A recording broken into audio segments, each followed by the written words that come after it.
ناظرین، آج پاکستان کا ایک اور بہادر بیٹا اپنی زندگی کی بازی ہار گیا۔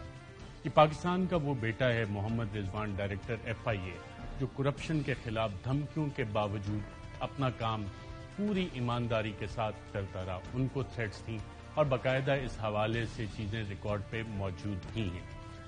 ان کی وفات سے پہلے جو کہ کچھ لوگ ان کے فیملی ذرائع کہہ رہے ہیں کہ کچھ پراسرار حالات میں ہوئی، اس حوالے سے تفصیلات سے ناظرین ہم آپ کو اگلے چند پروگرام میں آگاہ کریں گے، لیکن شاید ان کو اس بات کا ادراک تھا، جو دھمکیاں بھی ان کو مل رہی تھیں۔ انہوں نے اپنے ایک دوست کو ایک میسج بھی کیا تھا اور اس میں یہ بھی کہا تھا یہ تو سنا مروا بھی دیتے ہیں، اور پھر اپنے دوست کو انہوں نے کہا تھا سر بیٹے کو افسوس کا میسج بھیج دینا، میں نمبر شیئر کر دوں گا، لیکن شاید زندگی نے انہیں مہلت نہ دی۔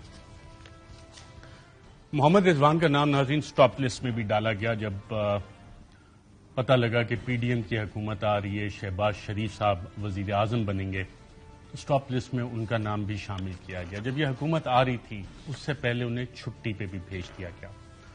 ڈاکٹر رضوان جن کیسز کی تحقیقات کر رہے تھے ناظرین، ان میں دو بڑے اہم کیسز ہیں، ایک جو موجودہ وزیر اعظم ہیں ان کا TT اسکینڈل کا کیس، اور دوسرا شوگر انکوائری کا کیس۔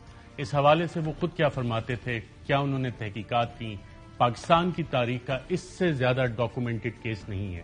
یہ وہی کیس ہے جس میں 14 تاریخ کو موجودہ وزیر اعظم پہ فرد جرم عائد ہونی تھی، لیکن بہت سے لوگ تجزیہ کار کہہ رہے ہیں کہ کیونکہ اب NRO ہو گیا ہے، جس طرح نظام کام کرتا ہے، ڈاکٹر رضوان بھی اللہ کو پیارے ہو گئے، تو شاید 14 تاریخ کو فرد جرم عائد نہ ہو سکے۔ بہت سارے ہتھ کنڈے ہوتے ہیں کسی بھی حکومت کے پاس۔ ان کیسز کے بارے میں جو دو اہم کیسز، ویسے بہت ساری انہوں نے تحقیقات کی، خود کیا انہوں نے بتایا تھا، آئیے دیکھتے ہیں۔